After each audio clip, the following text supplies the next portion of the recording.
ಆಫಸಲಪುರ ತಾಲೂಕಿನ ಶಿನ್ನೂರು ಗ್ರಾಮಕ್ಕೆ ಹೋಗುವ ರಸ್ತೆ ಮೇಲೆ ನಿಂತ ಮನೆ ನೀರು.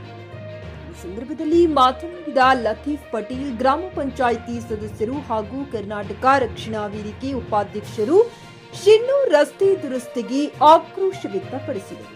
ಸತತವಾಗಿ ಒಂದು ವಾರ ಸುರಿದ ಬಿರುಸಿನ ಮಳೆಗೆ ರಸ್ತೆಯ ಮೇಲೆ ನೀರು ಹರಿದಾಡುತ್ತಿದ್ದು, ಭಾರೀ ಮಳೆಯಿಂದ ಮುಖ್ಯ ರಸ್ತೆಯಲ್ಲಿ ನೀರು ರಸ್ತೆಗೆ ನುಗ್ಗಿದ್ದರಿಂದ ಶಾಲಾ ವಿದ್ಯಾರ್ಥಿಗಳಿಗೆ, ಜನರಿಗೆ ತುಂಬಾ ತೊಂದರೆ ಉಂಟಾಯಿತು. ಹಲವು ಬಾರಿ ಸಂಬಂಧಪಟ್ಟ ಅಧಿಕಾರಿಗಳಿಗೆ ಮತ್ತು ಶಾಸಕರಿಗೆ ತಿಳಿಸಿದರೂ ಯಾವುದೇ ಕ್ರಮ ಕೈಗೊಂಡಿಲ್ಲ. ಸ್ಥಳದಲ್ಲಿ ಬಂದು ಪರಿಶೀಲನೆ ಮಾಡಿದ ತಲಾಠಿ ವಿಜಯಲಕ್ಷ್ಮಿ.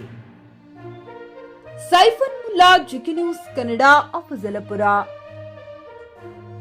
ನಮ್ದು ಏನು ಬೇಡಿಕೆ ಅದ ನಮ್ಮ ಗ್ರಾಮಸ್ಥರದು 30 ವರ್ಷ ಸತತ್ವ ಇದೇ ಪರಿಸ್ಥಿತಿ ನಡೆದ ನಮ್ಮ ಗ್ರಾಮಸ್ಥರದು. ನಾವು ಅಳುವ ಕಣ್ಣ ನೀರು ಹತ್ತಿ ಸಾಕಾಗ್ಯಾರ. ಒರೆಸ್ಕೊಂಡ್ವಿ ಸಾಕೆ, ಯಾರು ಒಬ್ಬರು ಒರೆಸೋರಿಲ್ಲ, ಶಾಸಕರು ಒರೆಸ್ಕೋರಿಲ್ಲ, ಅಧಿಕಾರಿಗಳು ಒರೆಸೋರಿಲ್ಲ. ನಾನು ಅವ್ರ ಮ್ಯಾಗ ಆರೋಪ ಮಾಡತ್ತಿಲ್ಲ. ನಮ್ಮದು ಕೆಲಸ ಆಗ್ತದ, ಗ್ರಾಮಸ್ಥರಿಗೆ ಕೆಲಸ ಮಾಡ್ಲತ್ತೇಳಿ ನೀವು ನಿಮ್ಮ ಮುಖಾಂತರ ಮತ್ತು ಮೀಡಿಯಾ ಮುಖಾಂತರ ನಾನು ಅವ್ರಿಗೆ ಅಪೀಲ್ ಮಾಡತ್ತೀನಿ ರೀ. ಯಾಕಪ್ಪ ಅಂದ್ರೆ ಕೆಲಸ ಮಾಡಲಿ. ಯಾಕಂದ್ರೆ ಕಷ್ಟ ಭಾಳ ಅದ್ರ ಮೇಡಮ್. ಕಷ್ಟ ಇದ್ದಿದ್ದ ಕಾಲಾಗ ಹೆಣ್ಮಕ್ಳು ಯಾರು ಊರಿಗೆ ಹೋಗ್ಬೇಕಪ್ಪ ಅಂದ್ರೆ ಹೋಗ್ಲಿಕ್ಕೆ 4 ದಿನ ಆಯ್ತು ಊರಿಗೆ ಹೋಗ್ಬೇಕ. ಹಿಂಗೆ ರೇವೂರು ಮಲ್ಲಾಬಾದ್ 5 ಊರಿಗಳು ನಡೆದಾರ. ಈ ಪರಿಸ್ಥಿತಿ ಬಂದ. ನೀವು ಬಂದಿರಿ, ಈಗ ನಿಮ್ಮ ನೀವು ಬಂದು ಶಾಲೆ ಹುಡುಗರೇ 4 ದಿನ ಆಯಿತು. ಶಾಲೆ ಹುಡುಗರು ಒಬ್ರಿಗೆ ಹೋಗಲಾಗಿರಿ. ಅಂಕಿಲಿಗೆ ಹೋಗ್ತಾರೆ ಶಾಲೆಗೆ. ನಿಮ್ಗರೆ ಮೆಚ್ಚಿ ಅದ, ಮೊದಲಿಗೆ ಮೆಚ್ಚಿ ಅಂಕಿಲಿಗೆ ಹೋಗ್ತಾರ, ಅಫ್ಜಲ್ಪುರ ಹೋಗ್ತಾರ. ಹೆಣ್ಮಕ್ಳು ಅವ, ಹುಡುಗರು ಸಣ್ಣ ಸಣ್ಣ ಹುಡುಗರು.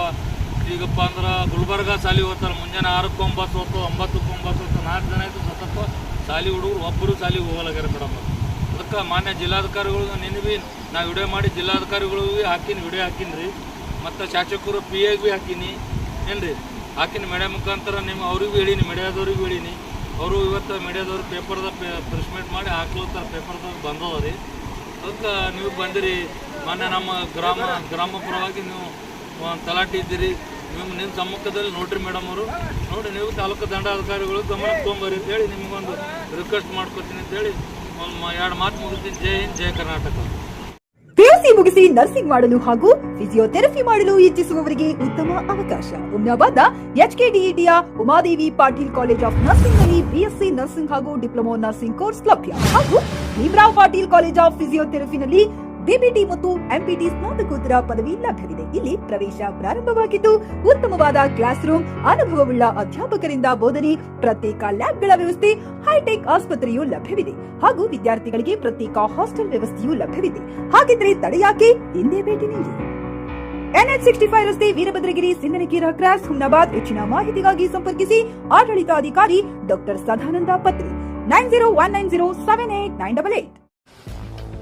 ಗ್ರಾಹಕರ ಸ್ಯಾಟಿಸ್ಫ್ಯಾಕ್ಷನ್ ನಲ್ಲಿ ನಂಬರ್ 1 ತೃಪ್ತಿಕರ ದೈಹಿಕವಾದ ಹುಮ್ನಾಬಾದ್ನ SV TVS ಶೋರೂಮ್ ನಿಮಗಾಗಿ ತರುತ್ತಿದೆ ಹೊಸ ಮಾಡೆಲ್ಗಳ ಹೊಸ ಬೈಕ್ಗಳು. ಇಲ್ಲಿ TVS ನ ಸ್ಪೇರ್ ಪಾರ್ಟ್ಸ್ ಹಾಗೂ ಸರ್ವಿಸ್ ಕೂಡ ಲಭ್ಯ. ಹಾಗಿದ್ರೆ ತಡೆಯಾಕೆ, ಹಿಂದೆ ಭೇಟಿ ನೀಡಿ. ನಾಗಲಕ್ಷ್ಮಿ ಧಾಬಾ ಹತ್ತಿರ, ಗುಲ್ಬರ್ಗಾ ರೋಡ್, ಹುಮ್ನಾಬಾದ್. ಹೆಚ್ಚಿನ ಮಾಹಿತಿಗಾಗಿ ಸಂಪರ್ಕಿಸಿ 8494951009.